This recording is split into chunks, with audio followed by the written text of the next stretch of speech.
Hello दोस्तों, मैं जयदेव। आप सभी को मेरे यूट्यूब चैनल पर स्वागत है। आइए चलते हैं आज के टॉपिक पर। आज पढ़ेंगे संज्ञा। संज्ञा किसे कहते हैं? संज्ञा के कितने भेद हैं? आइए जानते हैं। संज्ञा। संज्ञा का अर्थ है नाम। संज्ञा का मतलब है नाम। आइए उदाहरण के माध्यम से संज्ञा किसे कहते हैं जानते हैं। मोहन पढ़ता है, गाय चरती है, रोशन दूध पीता है, गोपाल कक्षा में है, कमला प्रार्थना करती है। पहले वाक्य में मोहन एक बालक है, व्यक्ति का नाम है। मोहन एक बालक का नाम है, एक व्यक्ति है। दूसरे वाक्य में गाय एक जाति विशेष का नाम है, एक पशु का नाम है। तीसरे वाक्य में दूध एक द्रव्य या वस्तु का नाम है।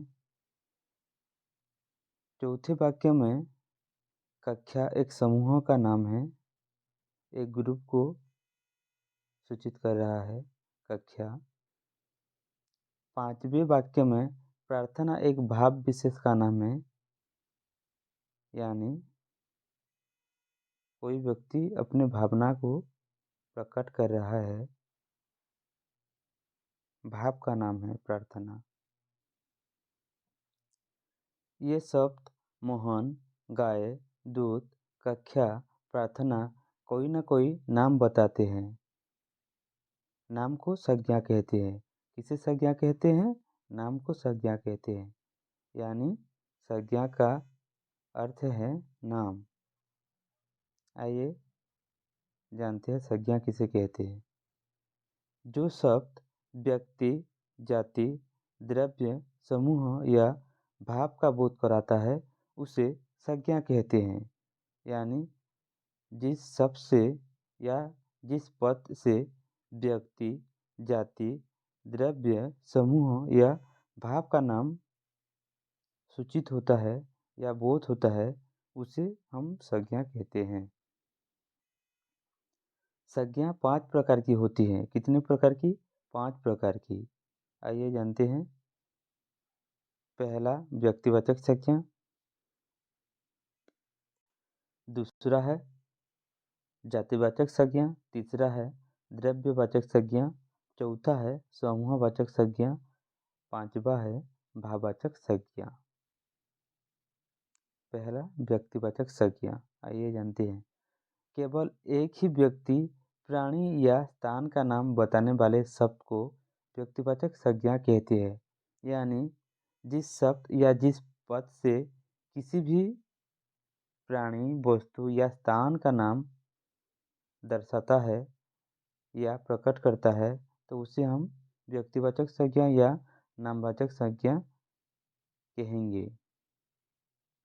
जैसे व्यक्तियों के नाम कमला, सुनीता, रहीम, जान, ये सब एक व्यक्तियों का नाम है। ये सब व्यक्तियों का नाम है, इसलिए हम इसे नामवाचक या व्यक्तिवाचक संज्ञा कहेंगे। प्राणियों के नाम हीरामन एक तोते का नाम है, चेतक घोड़े का नाम है, घोड़ा का नाम है, ऐरावत हाथी, हाथी का नाम है, कपिला गाय का नाम है। यानी कोई वस्तु, प्राणी, व्यक्ति का नाम अगर सूचित हो या बोध कराता हो, प्रकट कराता हो, कोई भी व्यक्ति का नाम, कोई भी जाति का नाम, कोई भी प्राणी का नाम, उसे हम नामवाचक संज्ञा कहेंगे या व्यक्तिवाचक संज्ञा कहेंगे। गांव, शहर, देश के नाम अगर आए उसे भी हम व्यक्तिवाचक संज्ञा या नामवाचक संज्ञा कहेंगे।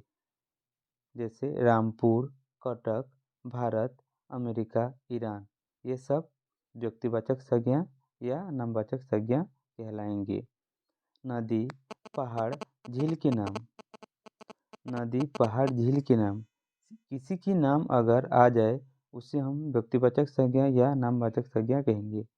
महानदी, गंगा, हिमालय, गंधमार्दन, चिलिका, ये सब व्यक्तिवाचक संज्ञा या नामवाचक संज्ञा में आएंगी। पुस्तकों के नाम: गीता, कुरान, बाइबिल, कामायनी, रामचरितमानस। कोई भी पुस्तक का नाम हो उसे हम व्यक्तिवाचक संज्ञा या नामवाचक संज्ञा कहेंगे। आइए जानते हैं जातिवाचक संज्ञा।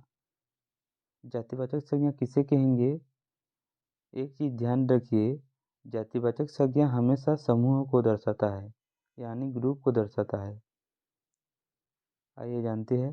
प्राणी, पदार्थ, प्राकृतिक तत्व आदि का सर्वसामान्य जातिगत नाम बताने वाले शब्द को जातिवाचक संज्ञा कहते हैं। जातिवाचक संज्ञा किसे कहेंगे? जिसमें एक समूह को दर्शाया जाता है उसे हम जातिवाचक संज्ञा कहेंगे। मनुष्य यानी पूरे मनुष्य जाति को दर्शाता है, जैसे पुरुष, स्त्री, लड़का, लड़की, बच्चा, शिशु, ये सब जातिवाचक संज्ञा में आएंगे। मनुष्यतर प्राणी, मनुष्य की तरह भी अन्य जो प्राणी हैं जैसे पशु, पक्षी, घोड़ा, मछली, सांप, कौवा, बाघ, मक्खी, ये सब जातिवाचक संज्ञा हैं। क्योंकि पशु जो हर पशु जात को दर्शाता है, पक्षी हर पक्षी समूह को दर्शाता है, घोड़ा जितने भी घोड़े हैं सब घोड़े को दर्शाता है, इसलिए ये सब जातिवाचक संज्ञा में आएंगे। वस्तु, घर, कुर्सी, दरवाजा, बाजा, कलम, पहाड़, नदी, ये सब भी जातिवाचक संज्ञा कहेंगे। घर यानी कई प्रकार के घर होते हैं।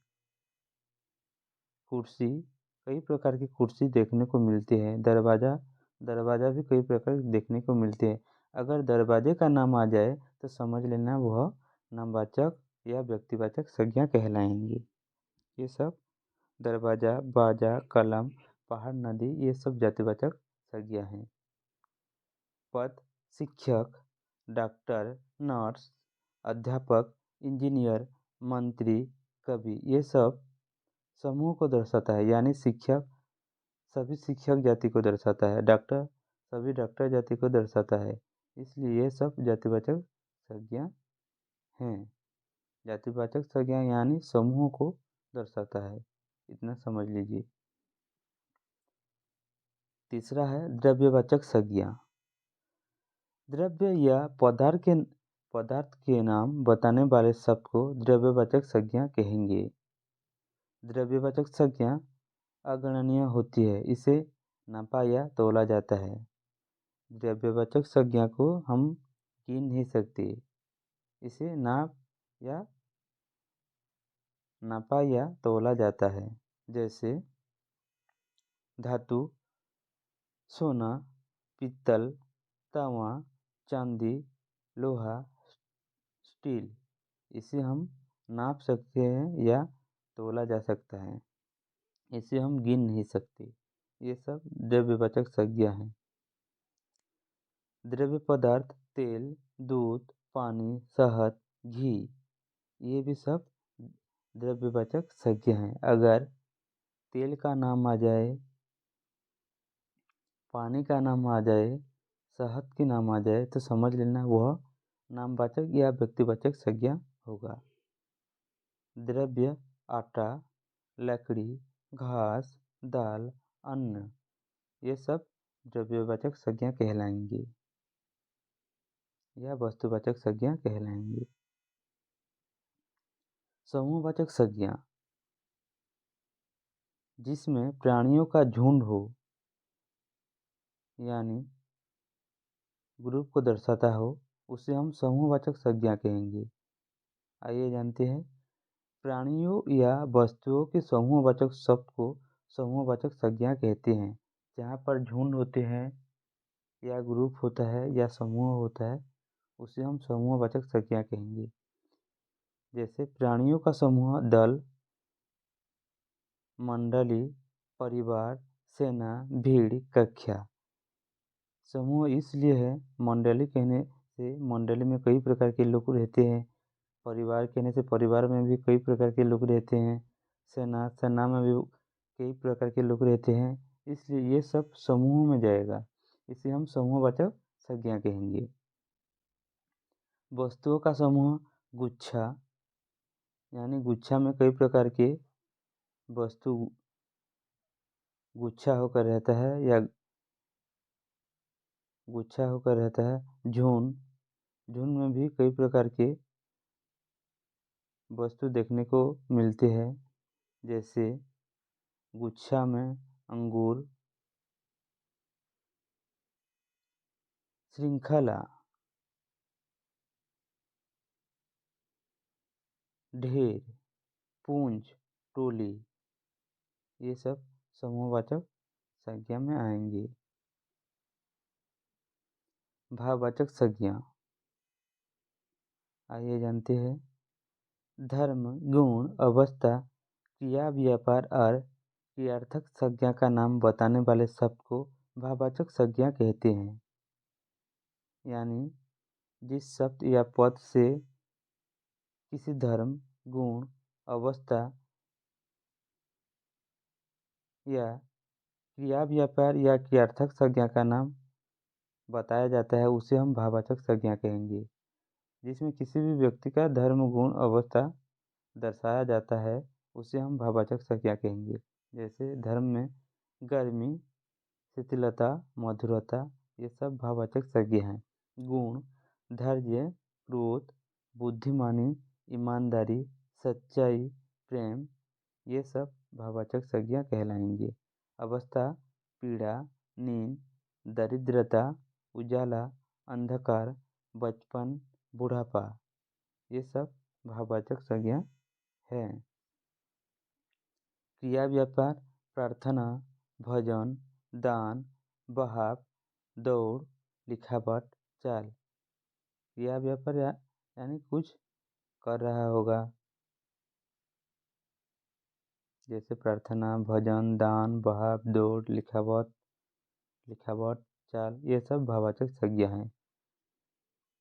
क्रियार्थक संज्ञा टहलना, आना, पढ़ना, रोना, देखना, हंसना, ये सब भाववाचक संज्ञा है। यानी यहाँ पर भी क्रिया हो रहा है।